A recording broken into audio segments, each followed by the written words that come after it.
Salve família Tricolor, sejam todos bem-vindos a mais um vídeo aqui. Este é o vídeo de repercussão para a gente falar do São Paulo Futebol Clube que venceu o Coritiba na última quinta-feira por 3-1. Um placar importante para o São Paulo, 2 gols do Caleri e 1 gol do Luciano. E agora o São Paulo que volta a pensar no G8, de olho na Copa Libertadores. A gente vai conferir como que foi este jogo, também um abre aspas para o Luciano. Além disso, também uma informação importante sobre o Caleri e o destaque para a coletiva do Rogério Ceni, que deu a letra falando da categoria de base do São Paulo e também uma indireta para alguns jogadores da categoria de base. A gente vai conferir todas essas informações aqui no canal e você é meu convidado. Se você ainda não é inscrito, se inscreve para você ficar por dentro das notícias e informações do São Paulo da maneira que eu, Turbina, trago aqui para você. Muito obrigado aos novos inscritos e a você que já é aqui fidelizado no canal. Muito obrigado pela sua presença e colaboração. Primeiro, para a gente conferir como que foi o jogo entre São Paulo e Coritiba. O Tricolor vence o Coritiba pelo Brasileirão, foi a 29ª rodada, jogo atrasado do Campeonato Brasileiro devido à final da Copa Sul-Americana. O São Paulo acabou tendo esse jogo adiado. Com o objetivo de tentar se aproximar do grupo de classificação à próxima Conmebol Libertadores, o Tricolor venceu o Coritiba por 3-1 na última quinta-feira no Morumbi, em duelo atrasado pela 29ª rodada do Campeonato Brasileiro de 2022. Os gols são paulinos foram marcados pelo atacante Caleri em 2 oportunidades e Luciano. Com o triunfo, o São Paulo assumiu a 10ª colocação, agora com 44 pontos em 32 jogos. No próximo domingo 23, às 4 horas da tarde, no estádio Alfredo Jaconi, a equipe visitará o Juventude pela 33ª rodada do campeonato. Para o confronto desta última noite, o São Paulo não contou com Arboleda, que segue em tratamento, em transição, além de Caio e Gabriel Neves, também Diego Costa com problema no joelho e Alisson com dores na coxa direita. Miranda, devido a uma lesão no último jogo, também segue fora e Igor Vinícius com pubalgia. Além disso, Ferrarese e Beraldo, que estavam suspensos. Com as voltas de Rafinha e Léo, que cumpriram suspensão contra o Palmeiras no último jogo, o São Paulo foi escalado de uma forma diferente, com Felipe Alves, Rafinha, Luizão e Léo, Moreira na lateral direita, Pablo Maia, Nestor e Reinaldo e Patrick, Luciano e Caleri. Com o início de jogo arrasador, o Tricolor abriu o placar logo no primeiro minuto. Nestor avançou pela direita e chutou, a bola desviou em Caleri e enganou o goleiro. E aí, 1-0 para o São Paulo. O Tricolor seguiu ofensivo e criou mais oportunidades para tentar ampliar a vantagem antes mesmo do intervalo. Aos 45, Luciano driblou o goleiro e finalizou. A bola bateu na trave, bateu no zagueiro e entrou, mas a arbitragem pegou uma condição irregular do Luciano após revisão do VAR e analisou e anulou o gol, conforme estava impedido o jogador do São Paulo. Na etapa complementar, logo aos 6 minutos, Luciano teve mais um gol anulado pela arbitragem, que novamente assinalou o impedimento, e o São Paulo que manteve o ímpeto e anotou um segundo gol aos 17 minutos, após uma linda jogada do Patrick, que fintou a marcação e cruzou na medida para o Caleri marcar o segundo gol do São Paulo. Aos 26 minutos, o Wellington, que tinha acabado de entrar, arrancou em velocidade e tocou para o Luciano. O camisa 11 dominou e, enfim, após 2 gols anulados na noite, chutou para celebrar o seu tento. 50 gols marcados com a camisa do São Paulo. Nesse momento, 3-0 para o São Paulo, que viria a tomar o gol aos 38 minutos do segundo tempo. O gol de desconto para o Coritiba por Matheus Cadorini. Uma bela partida do São Paulo, 3-1 para o Tricolor. O público deste jogo, teve 14.993 torcedores, uma renda de R$ 589.522 aí para São Paulo e Coritiba. Os gols marcados por Caleri 2 vezes e Luciano pelo São Paulo e Matheus Cadorini pela equipe do Coritiba. Amarelados para o São Paulo, Luizão e Luciano, que vão prejudicar o São Paulo, principalmente o Luciano, que está suspenso para a próxima partida, e para a equipe do Coritiba, Natanael, Chancellor, Diego Porfírio, Adrian Martínez e Henrique. Este jogo entre São Paulo e Coritiba, 3-1 pela 29ª rodada do Campeonato Brasileiro. O Luciano chega a uma marca importante de 50 gols com a camisa do São Paulo e eu quero aqui abrir aspas para o Luciano, né? Abre aspas. É importante uma marca especial e felizmente foi premiada com a nossa vitória. Isso era o mais importante, atingir 50 gols com a camisa do São Paulo ficará marcado para sempre na minha carreira. Porque é especial estar aqui e defender este clube, fecha aspas. Abre aspas novamente para o camisa 11 do São Paulo. E não quero parar por aqui. Meu desejo é marcar mais gols pelo São Paulo, fecha aspas. Além disso, o jogador falou a respeito da equipe e sobre a temporada. Abre aspas novamente. Nosso objetivo era vencer porque precisamos pontuar para subir na tabela. Começamos bem a partida, fizemos o primeiro gol logo no início do jogo e depois conseguimos manter o ritmo, fecha aspas. Foi o que disse Luciano aí após a partida, marcando seu 50 gols aí com a camisa do São Paulo, né? Caleri. O Caleri chega também à temporada mais artilheira da carreira, né? 24 gols do Caleri na carreira. A última temporada que ele conseguiu marcar mais vezes foi com o Boca Juniors em 2015, fazendo 23 gols naquele ano. Dessa vez o Caleri chega a 24 gols e pode aumentar ainda mais, lembrando que ainda tem 6 jogos até o final do Campeonato Brasileiro e tem jogos importantes aí que o Caleri pode sim marcar, tanto no Morumbi como fora, e seria importante se o Caleri conseguisse chegar pelo menos a 30 gols aí com a camisa do São Paulo na temporada, né?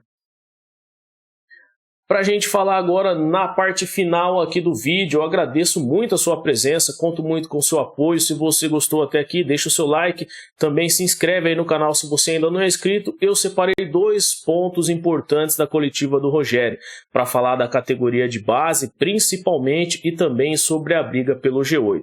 Você vai conferir agora estas informações destes destaques da entrevista coletiva do técnico Rogério Ceni. Que você já fez na sua época de jogador, você tinha uma projeção muito forte do que precisava, não precisava. Creio que como técnico você tenha melhorado essas análises. Precisava do quê? Assim? De pontos. Pontos? 18 pontos a disputar. Quantos são necessários para o São Paulo estar na Conmebol Libertadores? Não sei te dizer, não sei mesmo. Gostaria de poder te dizer, mas nem parei para pensar nisso. Honestamente, nem parei para pensar, não paro. Eu preciso viver jogo pós-jogo, nós estamos concorrendo com muita gente, tá entendendo? É pouca vaga, muito universitário para pouca vaga na faculdade, então nós precisamos ganhar, nós precisamos tentar a vitória no domingo. Se a vitória vier no domingo, nós vamos fazer novamente uma análise, mas impossível prever quando se tem tanta gente disputando essa mesma vaga, né? Não posso prever, nós temos que tentar fazer o máximo dos 18 que nós pudermos, não é nem pela pontuação que a gente precisa, é por nós mesmos, precisar o maior número de vitórias que a gente puder ter até o final do campeonato nesses últimos 6 jogos. Rogério, boa noite. Cerca de 50% do elenco é composto por jogadores formados na base, mas entre os jogadores formados na base há uma distinção, alguns mais experientes, sim, outros ainda iniciando aí a carreira no profissional. Muito se fala da possibilidade do Luizão sair, do Igor Gomes sair, agora se fala na possibilidade do Pablo Maia também ir para a Inglaterra, está na mira do Fulham.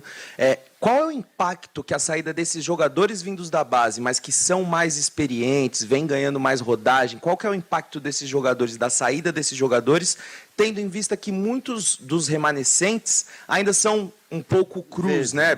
Beraldo, Caio, Rodriguinho, e a possibilidade do São Paulo disputar a Libertadores ano que vem, talvez esses jogadores acabem sentindo um pouco mais essa responsabilidade. Sim. Então, queria que você falasse um pouco sobre o impacto dessa saída desses jogadores jovens. Só complementando a tua pergunta, e muitas vezes a gente não tem um segundo volante pronto. Nós temos o Luan voltando de uma lesão de longo período e vocês notam que ele ainda não está pronto. Eu acho que vocês concordam comigo, né? Ele está se esforçando, está lutando, ele é um cara que domina muito a posição, mas na parte física ainda precisa melhorar. O Colorado já é um jogador mais de saída de jogo, e o Neves está machucado.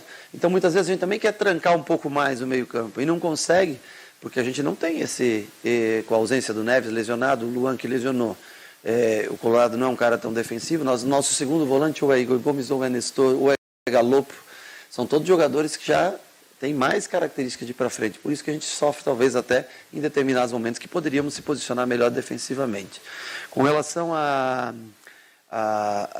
saída de alguns jogadores, eu encaro como uma coisa normal, alguns jogadores saírem, eu lamento só da forma como se sai, porque era para o clube faturar um bom dinheiro com esses jogadores. Afinal, o conceito de aproveitar a Cotia é justamente para quê? Para que você possa gerar receita nos momentos mais difíceis. O que a gente lamenta é um jogador jovem como o Luizão, tem um contrato que finaliza em janeiro e está saindo livre, né? O Igor tem um contrato que vence em março, podendo sair livre. Isso a gente lamenta, porque é através dessa geração de recursos que você consegue montar novos times, novas contratações, ou sanar algumas dívidas que o clube tem. Eu acho que é baseado nisso que se investe quase 30 milhões por ano em Cotia. Então, eu acho que esse é o principal ponto. Pablo, eu acho que um destaque, assim, vem sendo o jogador mais regular nos últimos jogos nossos. Esse pós-perda de Copa Sul-Americana, o Pablo foi o cara que se manteve bem em todos os jogos, e por isso até hoje a alternativa de botar o Luan, de tentar botar Galopo, de tentar botar André Anderson, quando o jogo já estava 2-0 e 3-0, que é para tentar encontrar alguém que faça essas funções, porque em determinado momento nós vamos precisar. E se a gente não consegue encontrar o atleta exato para essas funções, nós vamos sofrer. Eu acho que se o Pablo mais é uma proposta extraordinária para ele, é legal para o clube, é legal para o garoto, ele vem se esforçando, mas eu eu desconheço qualquer proposta sobre o Pablo. Sobre Igor e sobre Luizão, um acaba o contrato em janeiro, outro acaba o contrato em março, até o momento que eu saiba não existe a renovação, então pode acontecer de perder esses jogadores, e até outros jogadores pode ser que fiquem pelo caminho, mas nós temos que primeiro acabar o ano bem, acabar bem esses 6 jogos e montar aí um time para o ano que vem que possa atender, ao menos em parte, a expectativa do torcedor. Eu, às vezes, o que me frustra, por exemplo, nós, como atleta, no grupo que eu jogava, nós conseguimos títulos muito importantes aqui. O que me frustra, às vezes, como treinador, é ver que talvez eu não consiga entregar esses mesmos títulos. Eu gostaria também de vencê-los como treinador. Mas eu sou extremamente grato a estar aqui trabalhando, eu gosto de trabalhar com os garotos. Se tiver jogador bom da base, não tem problema nenhum em trabalhar. Eu prefiro. Eu prefiro porque é o produto que valoriza o clube, valoriza a Cotia, que é o grande investimento que foi feito ao longo dos últimos anos. Se investe muito em Cotia, que é justamente para gerar esses jogadores e gerar receita futura e gerar novas oportunidades. Então nós temos hoje 12, 13, 14 jogadores lá da base. E se precisar, e se alguém se destacar na Taça São Paulo, e se a gente precisar trazer mais alguém, não tem problema. Agora, em algumas posições talvez não tenha pronto em Cotia, e nós tenhamos que ir no mercado, com a ausência de alguns que saiam, aí nós temos que tentar contratar. Se não der para contratar o principal jogador que nós queremos, alguém com essas características para poder ajudar com a experiência que você disse, que é o que eu concordo com você, Nestor, Igor Gomes, Luan, eles estão numa prateleira. Thales, Wellington, jogadores, Rodriguinho, eles também são da base, mas estão ainda num outro patamar que vai demorar esses mesmos 2, 3 anos de amadurecimento para chegar num ponto de ser um jogador pronto para jogar, como é Nestor, como é Igor, como é Luan, quando está bem condicionado, e tantos outros, né? O Pablo Maia talvez esteja nessa prateleira, que tem amadurecido bem mais rápido, mas são todos caras que jogaram. Luizão está nessa prateleira, a primeira, que jogadores, Beraldo, né? Que estão jogando aí, praticamente sempre estão entrando em jogos, jogando, mas estão em estágios diferentes, concordo com você, em estágios diferentes do que Igor, do que Nestor, do que Luan, enfim. Isso aí foi a entrevista coletiva do Rogério e agora a escalação atualizada para você. O São Paulo está na 10ª colocação com 44 pontos em 32 rodadas, 10 vitórias, 14 empates, 8 derrotas, 44 gols marcados, 34 gols sofridos e tem um saldo aí de 10 gols. Das últimas 5 partidas, o São Paulo tem 3 vitórias, 1 empate e 1 derrota. Ali na briga ainda pelo G8 segue Fortaleza, América Mineiro e o Botafogo. Além disso, o Santos também, que pode aparecer ali como um clube surpresa, né? Então, do 7º colocado até o 12º, eu acredito que todos têm chances de chegar ali entre os classificados para a Copa Libertadores. Este foi o vídeo de repercussão, uma análise aqui completa, além do jogo, né, sobre a coletiva do Rogério, destaques importantes para que o Rogério falou. Eu acho que o Rogério, eu concordo com o Rogério, eu acho que ele está certo no sentido de que Cotia precisa ser melhor aproveitado. Então, esses contratos com os jogadores de Cotia precisam ser revistos, tanto pelo São Paulo como também por conta do staff desses atletas, né? Não dá para a gente investir 30 milhões em Cotia, como o Rogério Ceni falou, por ano e depois não ter esse retorno. Então isso precisa ser resolvido, a diretoria do São Paulo precisa conversar com as agências, com esses staff dos jogadores aí para definir um contrato melhor para que o São Paulo não fique a ver navios quando esses caras quiserem sair do São Paulo. Tomara que Luizão, Pablo Maia, Léo não sejam jogadores ingratos com o tricolor. E o Igor Gomes, que ainda também não renovou o contrato, né, que esses jogadores possam ter um pouquinho de gratidão com o São Paulo. Eu vou ficar por aqui, muito obrigado pela sua presença. Eu volto neste sábado com um vídeo de pré-jogo para falar de São Paulo e Juventude e também informações sobre o São Paulo Futebol Clube. Tem informações importantes sobre o basquete e também a categoria de base que eu trago neste sábado para você. Mais uma vez, muito obrigado pela sua presença aqui. O São Paulo é o tricolor do Morumbi, o clube da fé, onde a moeda cai em pé. Salve, salve o tricolor paulista, um forte abraço. Valeu!